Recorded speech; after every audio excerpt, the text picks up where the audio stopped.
गांव में रहने वाला एक नौजवान लड़का पुरानी बुरी यादों को ना भूल पाने और एक ही चीज के बारे में बार बार सोचने की आदत से परेशान था। अगर उसे कोई कुछ कह देता या फिर उसके साथ कुछ थोड़ा सा भी गलत हो जाता तो वो बस उसी एक घटना के बारे में पूरे दिन सोचता रहता। वही बात उसके दिमाग में हर समय घूमती रहती। फिर वो या तो अपने साथ हुई किसी बुरी घटना के लिए अपनी किस्मत और भगवान को कोसता रहता या फिर अपने मन में उस इंसान से बदला लेने के ख्याली पुलाव बनाता रहता जिसने उसे कुछ कह दिया था या उसके साथ कुछ गलत किया था। अपने इस ज्यादा सोचने की आदत की वजह से ना तो लोगों के साथ उसके अच्छे रिश्ते थे और ना ही वह किसी काम को अच्छे से कर पाता था। वह हर समय तनाव व मानसिक अशांति की स्थिति में रहता।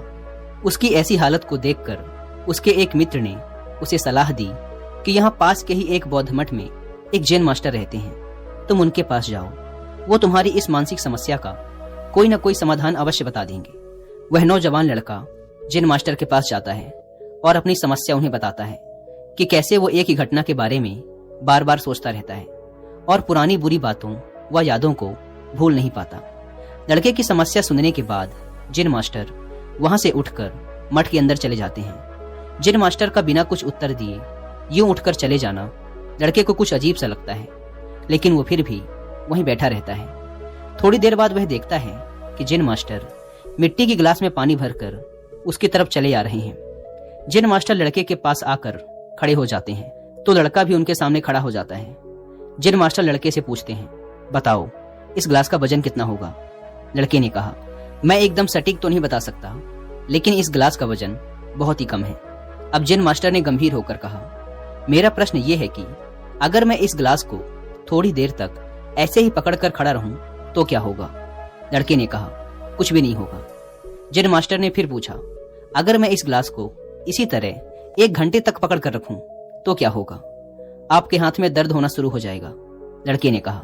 जैन मास्टर ने फिर प्रश्न किया, अगर मैं इस गिलास को ठीक इसी तरह पूरे दिन पकड़ कर रखूं तब क्या होगा?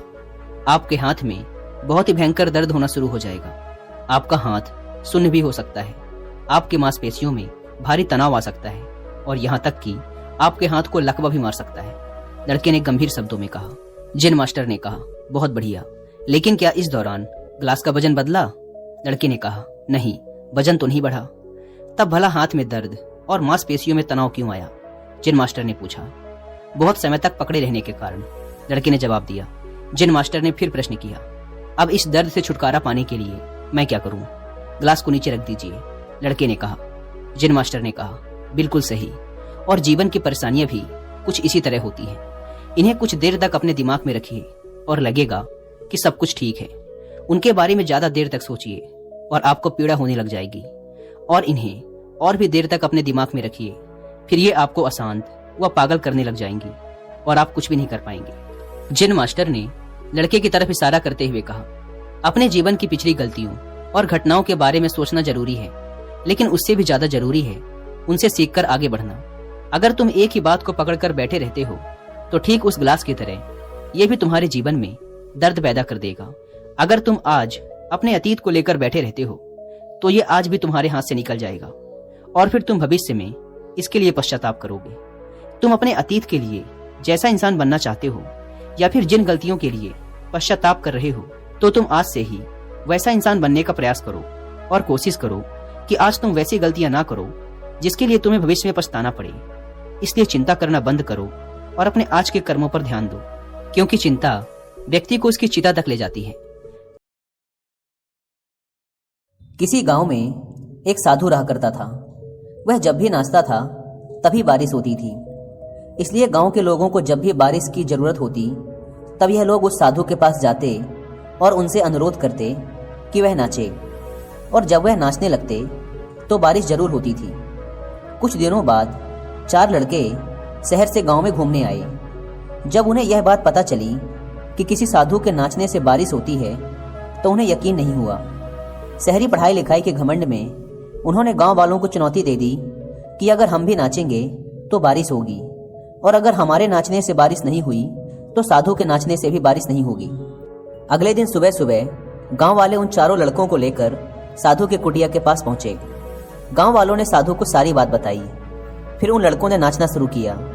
पहले लड़के ने नाचना शुरू किया। आधा घंटा बीत गया। फिर पहला लड़का थक कर बैठ गया, पर बादल नहीं दिखे। कुछ देर बाद दूसरे लड़के ने नाचना शुरू किया और 1 घंटे बीतते बीतते वह भी थक कर बैठ गया। बाकी दोनों लड़कों ने भी ऐसा ही किया, पर बारिश नहीं हुई। अब साधु की बारी थी। उसने नाचना शुरू किया।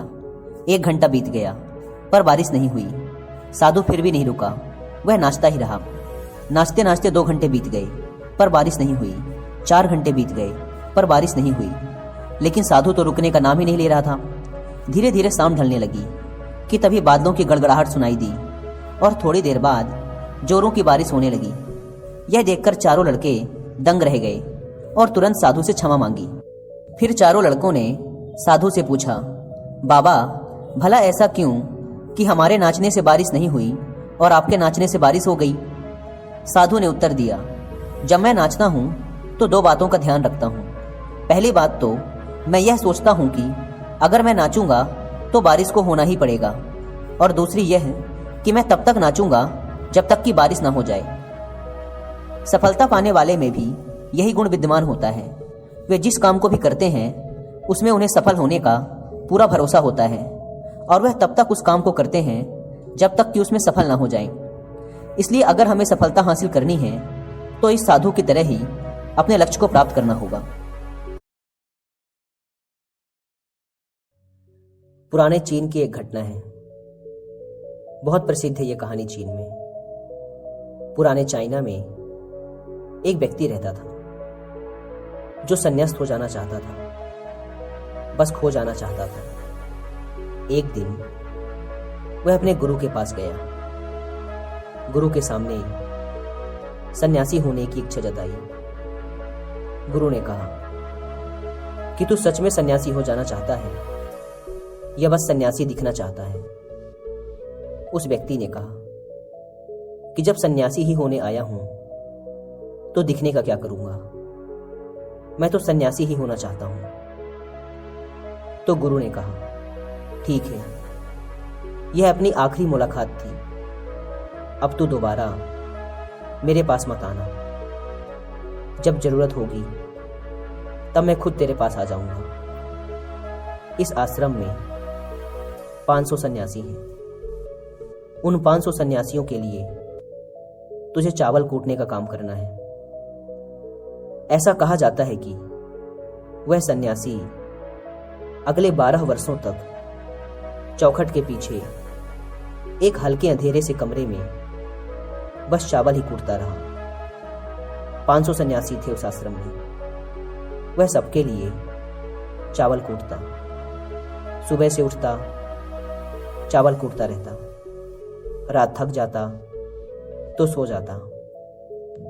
12 वर्ष बीत गए। वह फिर कभी दोबारा गुरु के पास नहीं गया।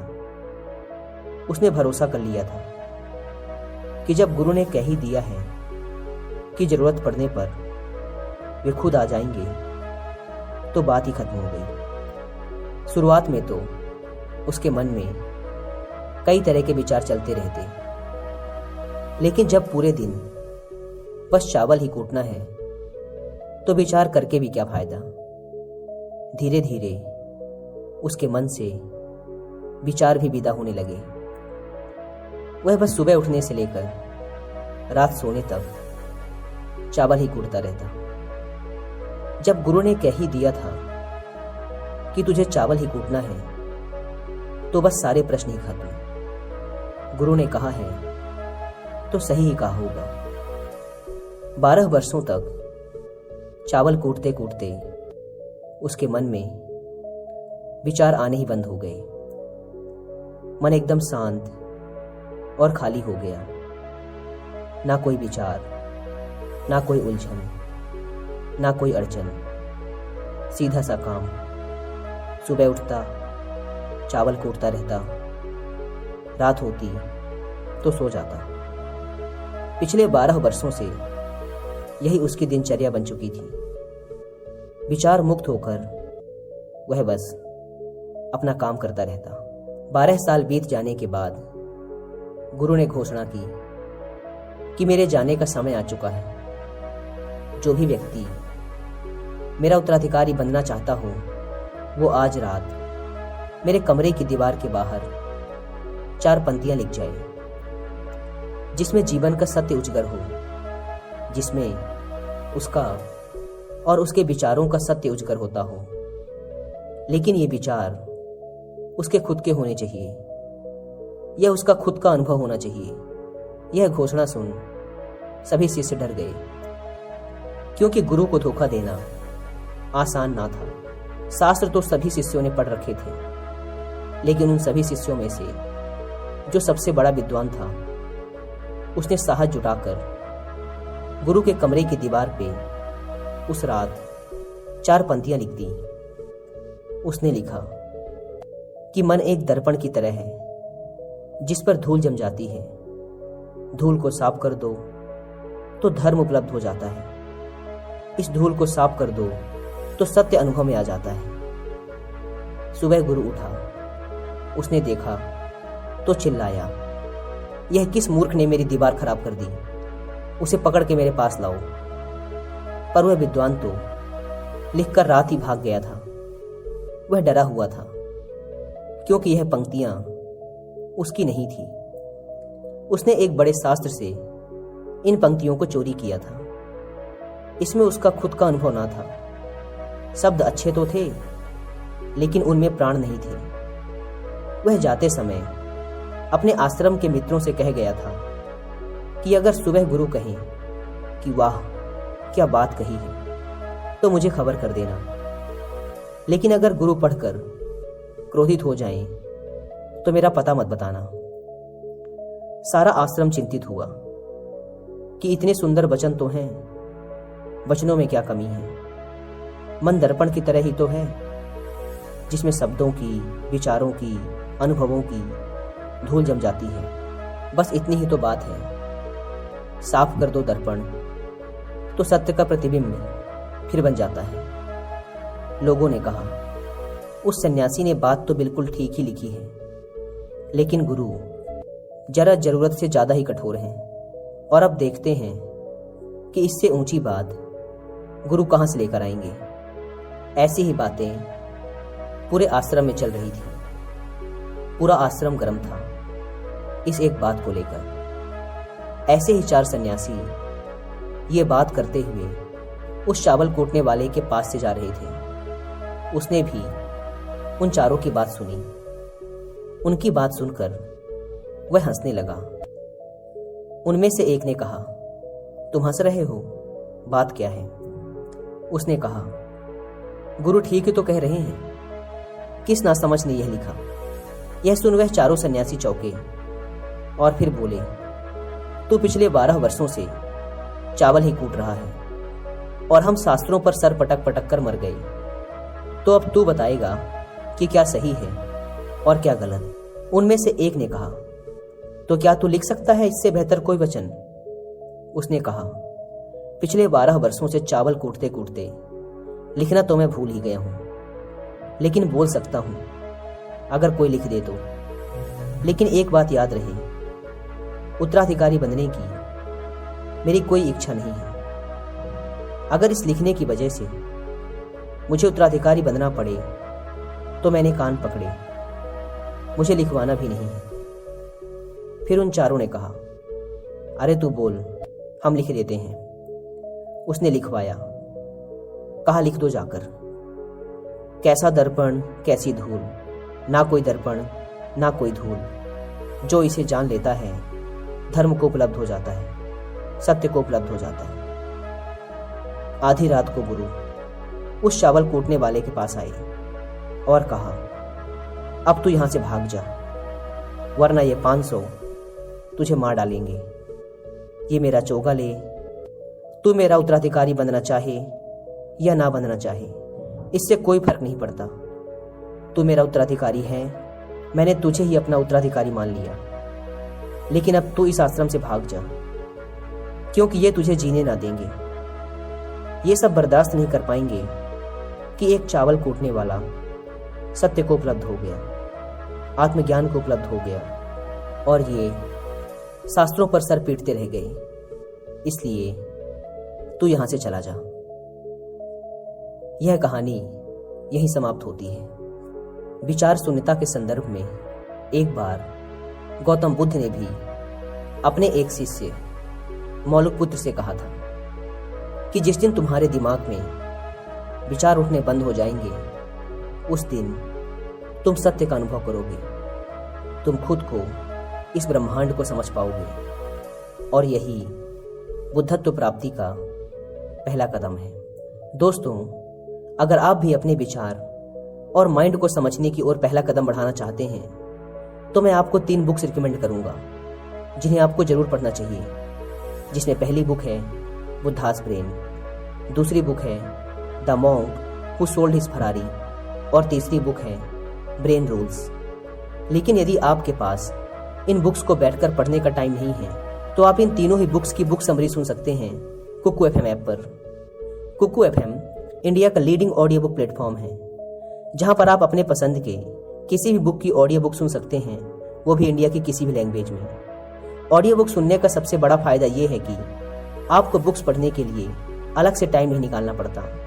अपने डेली यूज के कामों को करते वक्त भी आप इन बुक्स की प्रीसियस नॉलेज को गेन कर सकते हैं। वैसे तो कुकू एफएम के पूरे 1 साल का सब्सक्रिप्शन 399 रुपीज़ का है, लेकिन यदि आप डिस्क्रिप्शन एंड पिंड कमेंट पर दी गई लिंक से कुकू एफएम ऐप को डाउनलोड करके उसमें हमारा कूपन कोड WI50 यूज करते हैं, तो आपको मिलेगा सीधे 50% का डिस्काउंट। यानी कि सिर्फ 199 रुपीज़ में, जो कि एक बुक की कीमत से भी कम है, आप पूरे 1 साल तक सैकड़ों बुक्स की ऑडियो बुक सुन सकते हैं। लेकिन ये 50% डिस्काउंट का स्पेशल ऑफर सिर्फ पहले 250 लोगों के लिए ही वैलिड है, इसलिए देर ना करें। लिंक डिस्क्रिप्शन एंड पिंड कमेंट पर दी गई है, एक बार जाकर जरूर चेकआउट करें। मन के विचारों को शांत करने का एक तरीका जो बौद्ध ग्रंथों में बताया गया है, वह है खुद के विचारों पर ध्यान देना। अंदर क्या चल रहा है, कैसे विचार उठ रहे हैं, इसका बड़े ही सावधानी से निरीक्षण करते रहना। पर इसका मतलब ये नहीं है कि हम अपने विचारों को दबाना, उन्हें रोकना शुरू कर दें। अगर आप ऐसा करेंगे तो विचारों के फैलाव की तीव्रता और बढ़ जाएगी। आपको बस अपने मन को देखना है। मन भटकेगा, बार बार भटकेगा, लेकिन जैसे ही आपको फिर याद आए कि आप विचारों का निरीक्षण कर रहे थे, आप तुरंत फिर से विचारों पर ध्यान देना शुरू कर दो। शुरुआत में आपको काफी परेशानी आएगी और मन बार बार भटकेगा भी, लेकिन कुछ दिनों बाद आप देखेंगे कि अब आप काफी लंबे समय तक अपने विचारों को ऑब्जर्व कर पा रहे हैं। हर तरह के अच्छे बुरे विचार मन में आ रहे हैं, जा रहे हैं, लेकिन आप विचारों के साथ कोई छेड़खानी नहीं कर रहे हैं। धीरे धीरे आपके मन में विचारों के उठने की तीव्रता कम होती चली जाएगी, और अगर आप इस प्रक्रिया में और गहरे होते चले जाते हैं, तो आप पाएंगे कि आपके मन में विचार उठने ही बंद हो गए हैं। अब आप बीते हुए कल और आने वाले भविष्य की चिंता नहीं करते। अब आप वर्तमान में जीते हैं, और जो भी अभी इस समय आपके सामने है, आप केवल उसी पर ही अपना ध्यान केंद्रित करते हैं।